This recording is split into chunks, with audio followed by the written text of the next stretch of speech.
Thank you for tuning in for the next episode of Time Traveler's Handbook. We're continuing our discussion on Tenet. If you haven't watched the previous episode, go and watch that first. And spoilers for Tenet ahead. Moving backwards through time has implications, specifically on the causality of the events that occur.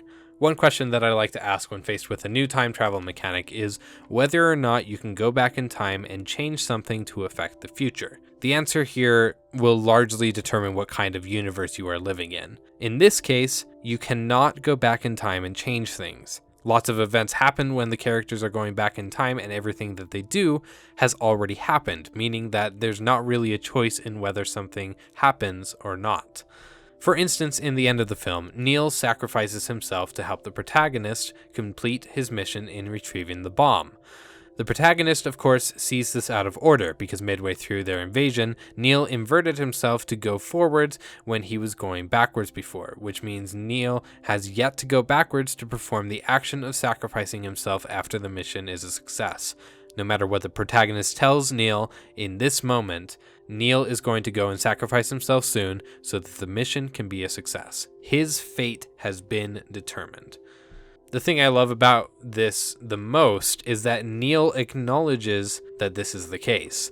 As a soldier that is subject to the forces of time itself, he accepted that whatever fate he has in store in the past is the fate that he will come to.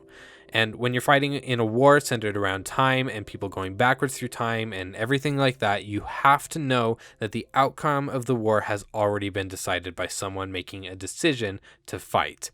It's a melancholy look at this that the protagonist has to come to terms with, and in the end, he accepts the role of the protagonist and becomes the leader of Tenet that he was always destined to become. A lot of times with causal determinism and time travel, if there were a way to go back in time and change things, those things would either always happen or cause a separate timeline where those things did happen, maintaining the original timeline and keeping causality intact.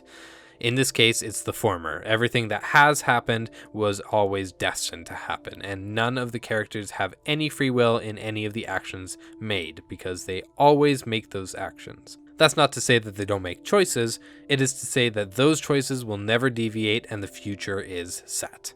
That concludes this episode about causal determinism. We're going to have one more episode after this talking about kind of the story structure of Tenet and how you tell a story backwards. As always, thank you for listening.